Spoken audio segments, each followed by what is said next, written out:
¿Reconoces a quien camina a tu lado? ¿Sabes si la presencia de Dios transforma a tu vida?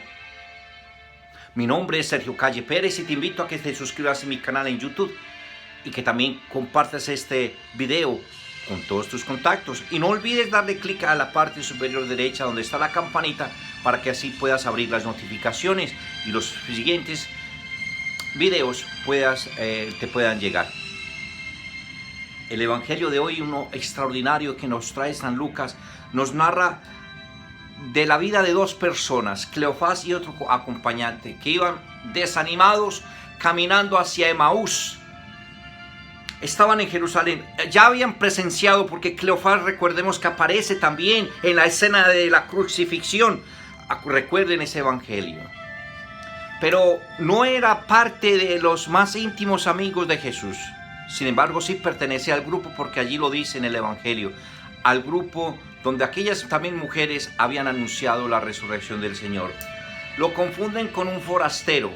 Jesús no tenía el aspecto que siempre había tenido cuando estuvo en la tierra.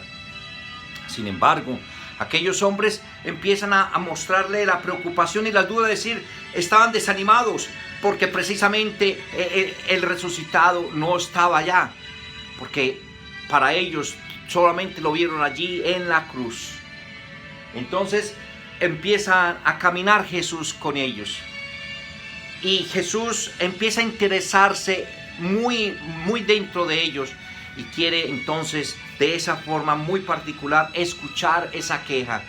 Jesús sabía lógicamente de qué se trataba, pero quiso escucharles, quiso que ellos se desahogaran, y precisamente en ese instante ellos empiezan a contarle de cómo ese Jesús que se había aparecido con grandes signos y prodigios ya ahora no está, y están desanimados, aunque algunas mujeres habían dicho que estaba vivo. No obstante, no lo pudieron comprobar.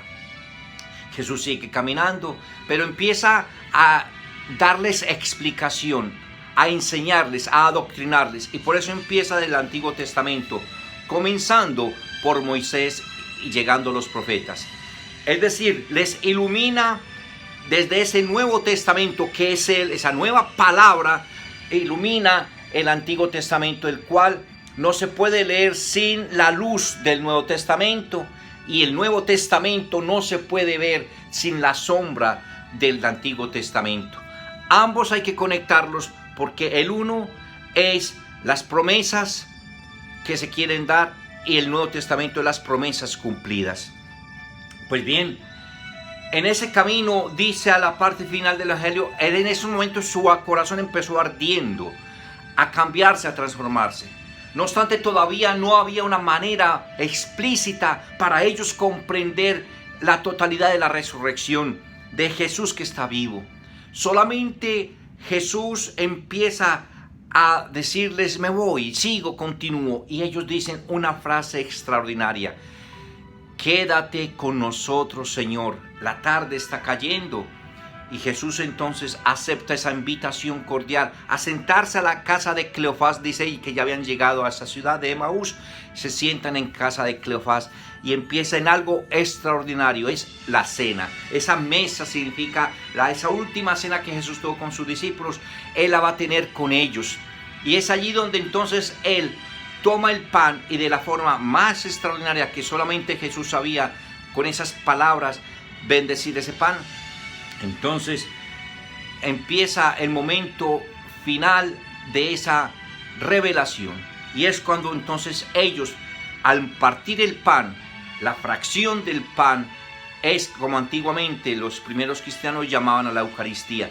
Es donde ellos empiezan a sentir su presencia real, no tanto física, sino la presencia de Jesús.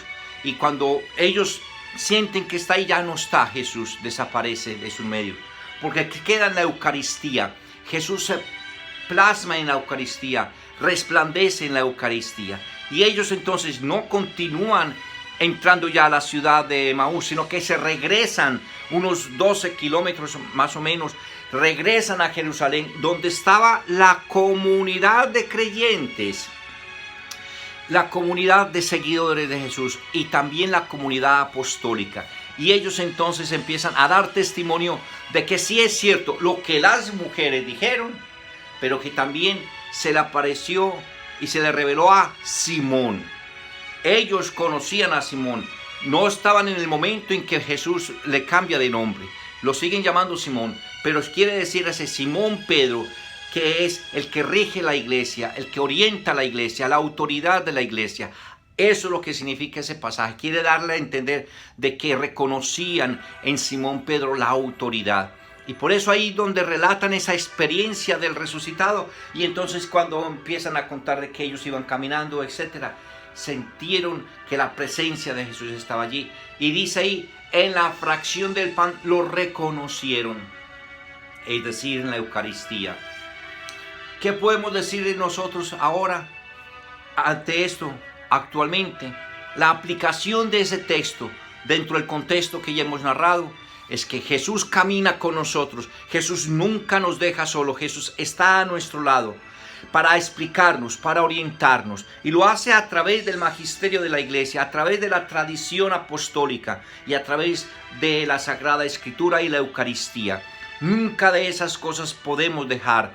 No solamente una sola funciona. No podemos decir que solamente leyendo el Antiguo Testamento conoceremos a Dios. O decir no más el Nuevo Testamento. Ambos son necesarios. Pero también es necesario la orientación y la explicación. Ellos nunca entendieron si Jesús no se los hubiera explicado. Jesús les explicó detalladamente lo que iba a padecer Él. Por eso, cuando nosotros queramos encontrar una respuesta, tenemos que saber ir a investigar en buenas fuentes. No cualquier información debe de ser válida. Las fuentes que Jesús nos ha dejado es 3 cosas muy importantes: la Sagrada Escritura, la Sagrada Eucaristía o los sacramentos en general, y a través de su iglesia. Allí en la iglesia recordemos que hay 2 cosas fundamentales: la tradición y la sucesión apostólica. Eso es fundamental para poder tener presente que Jesús nos está hablando hoy también a nosotros. No olvidemos que es a través de la Eucaristía donde reconocemos a Cristo. ¿Por qué? Porque es allí donde Jesús se manifiesta como resucitado. Recordemos que en ninguna aparición, nos dicen los evangelios, reconocieron a Jesús. María Magdalena la confundió con el hortelano o el jardinero.